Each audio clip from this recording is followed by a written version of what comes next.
La redistribution est un ensemble de mesures qui visent à assurer une plus grande répartition des richesses entre les individus. Ces mesures passent par des prélèvements obligatoires sur la richesse des ménages sous forme d'impôts et de cotisations sociales et par le versement de revenus de transfert tels que les allocations familiales, les indemnités chômage, les pensions de retraite ou encore le revenu minimum d'insertion.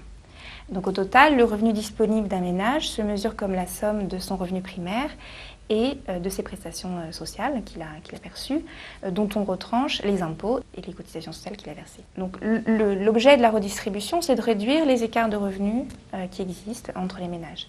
Donc c'est vrai que tout au long du XXe siècle, les inégalités de revenus se sont réduites en France, mais on constate qu'elles existent toujours, puisqu'en 2004, on estimait qu'après prélèvement obligatoire et versement des prestations, eh bien 10% des ménages les plus pauvres ne percevaient que 3% du total des revenus, tandis que les 10% les plus riches percevaient près de 25% du total. Le système d'imposition qui sert au financement de la redistribution peut être conçu lui-même à des fins redistributives, notamment avec une logique d'imposition progressive. Un impôt est dit progressif lorsque le taux d'imposition augmente avec la base d'imposition. C'est le cas avec l'impôt sur le revenu. Plus le revenu d'un ménage est élevé, plus le taux d'imposition qui est appliqué est élevé, et donc plus les impôts versés par ce ménage au titre du revenu sont élevés. A l'inverse, le taux est unique et il ne dépend pas du niveau du revenu du ménage. C'est le cas par exemple avec la CSG ou la TVA. Donc avec ce type d'impôt, eh bien, on n'aide pas à plus de redistribution, contrairement à un impôt proportionnel.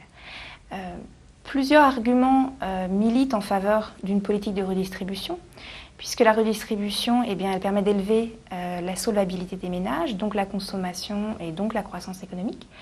Elle permet plus de justice sociale, puisqu'elle permet de réduire les écarts de richesse entre les ménages. Elle permet également d'imposer une solidarité entre les agents et donc de parvenir à plus de cohésion sociale. Néanmoins, la redistribution peut avoir des effets néfastes. En effet, la charge que représentent les revenus de transfert est particulièrement lourde pour la société, puisqu'elle représente près de 29,5% du PIB en 2005. Et cette charge repose principalement sur les revenus du travail. Donc le risque est que si l'imposition est jugée beaucoup trop confiscatoire, beaucoup trop élevée relativement à ce qui peut être pratiqué dans d'autres pays, eh bien, on peut assister à une expatriation fiscale des ménages les plus riches et des entreprises.